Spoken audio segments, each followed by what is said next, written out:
will use a few minutes to address the role of the pastor in preventing suicide in our community. Do you know that according to a recent survey released by the American Psychiatry Association, many people have anxiety and concern related to coronavirus disease? Let me show you some statistics that prove this. Nearly half of Americans, 48%, are anxious about the possibility of getting coronavirus. Nearly 4 in 10 Americans, 40%, are anxious about becoming seriously ill or dying from coronavirus.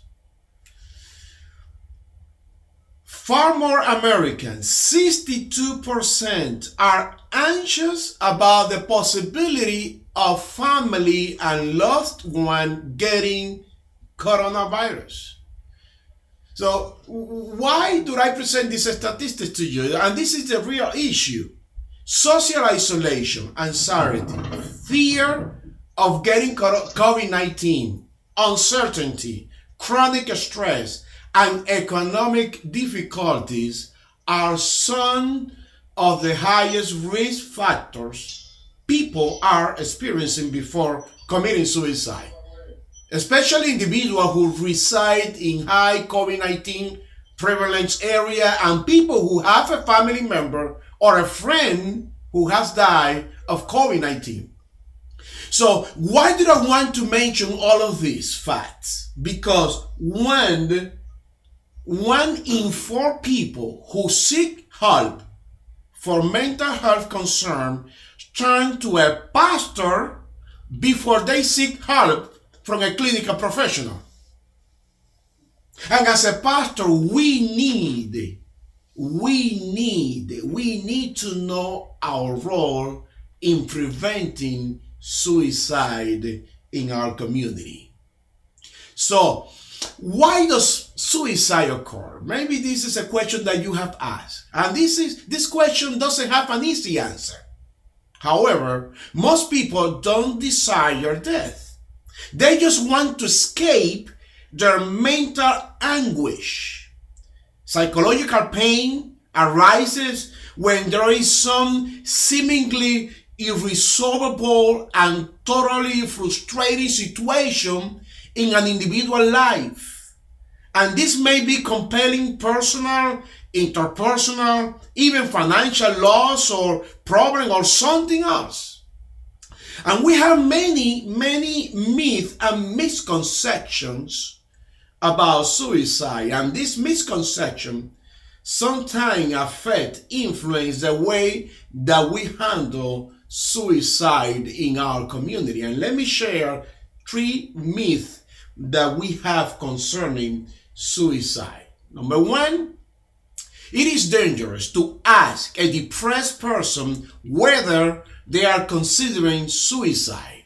And this is a myth. The reality is that those struggling with depression may be relieved to have the opportunity to share their disturbing thoughts, including the ones about suicide, with someone else. Another myth that I want to share is this one. People who want to die always find a way. This is a myth. And this myth fuels the dangerous notion that it is useless to reach out to someone contemplating suicide, when in fact nothing could be further from the truth. And the last myth that I want to share, that I want to present, is someone who has their act together isn't at risk of suicide. This is a myth. And this is a myth because you really don't know, as a pastor, you don't know what is going on inside of someone's life. So when you see someone exhibiting warning signs for suicide, don't brush it off.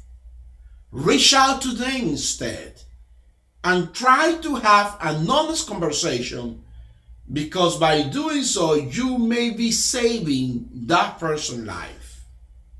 Let me show you some of the warning signs that a pastor or a leader should pay attention as they do ministry in their congregation or community. Number one is what we call conversation warning signs. If a person talks about killing themselves, feeling hopeless, having no reason to live, being a burden to others, feeling trapped, unbearable pain. If they talk about that, you need to pay attention, because that could be those phrases could be a sign that these people are contemplating suicide. Then we have what we call behavior warning signs. And some of these behavior are looking for a way to end their lives, such as searching online for methods, withdrawing from activities, isolating from family and friends, sleeping too much or too little, visiting or calling people to say goodbye, giving away prized possessions, aggression, fatigue. All those could be all those behavioral signs. You need to pay attention to the signs, because maybe that person is contemplating suicide. Another warning sign that you need to pay attention to is mood suicide warning signs. And this mood could be depression, anxiety, loss of interest, irritability, humiliation, shame, agitation, anger. All those are signs, warning signs that you need to, for which we need to open our eyes, open our ears, and try to pay attention to what is going on in our congregation, in our community.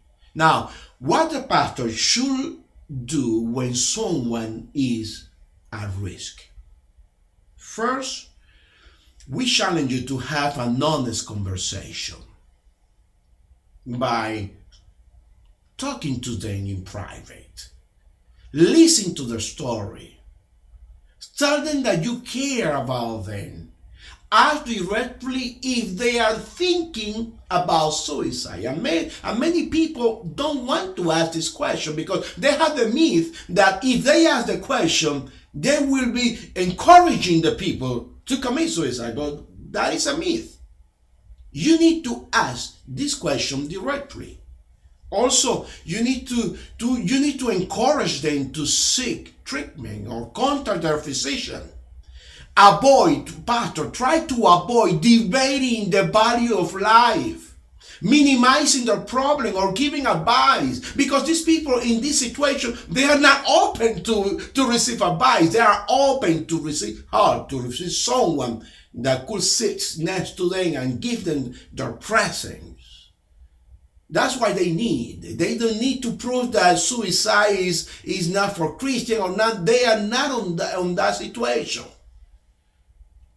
So I want to present to you 6 questions that you need to ask if you see someone that is at risk. And these 6 questions are very, very, very important. Question number 1. Have you wished you were dead, or wish you could go to sleep and not wake up? This is a very important question. Question number 2. Have you actually had any thoughts about killing yourself? If the member answered yes to question 2, then you need to ask question 3, 4, 5, and 6. If the person answered no to this question, then you could go directly to question number 6, and we will be sharing this PowerPoint at the end. Giselle will be sending this PowerPoint to you, so don't worry about trying to write this question right now. Question number 3, have you thought about how you may do this? And this is a very strategic question. Question number 4, have you had any intention of acting on this thought of killing yourself. So, do you have any plan? Do you have any intention?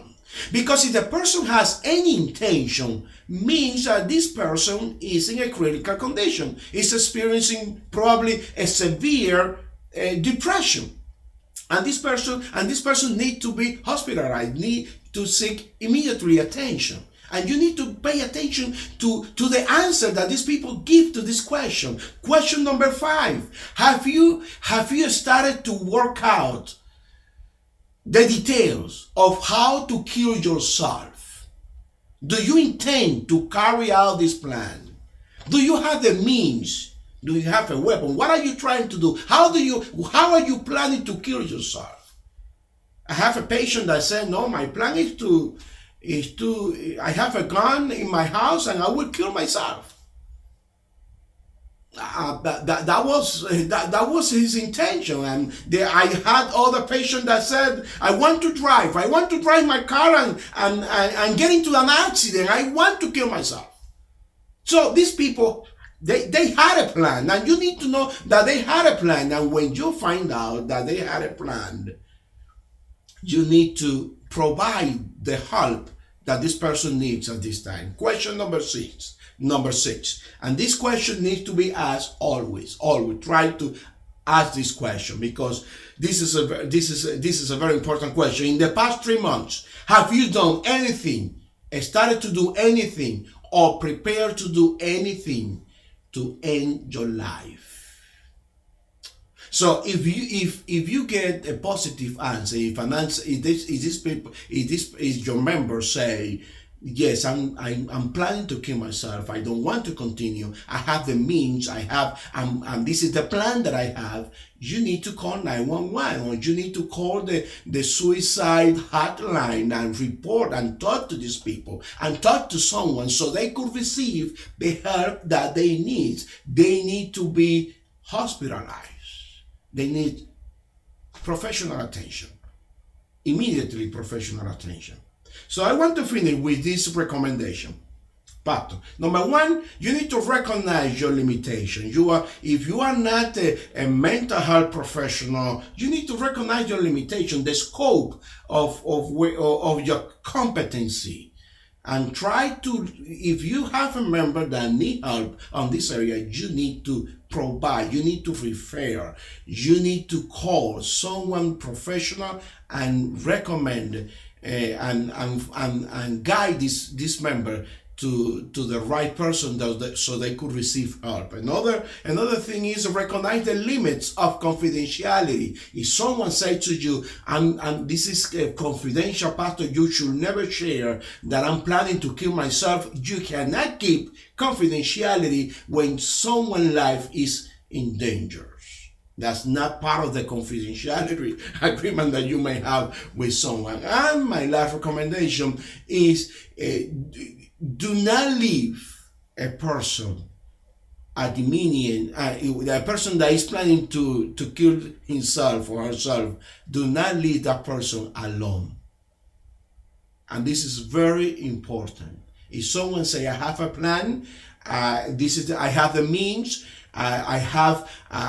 this is something that I want to do, that person needs attention, that person needs to have supervision, someone with him all the time until they receive the professional help that they need.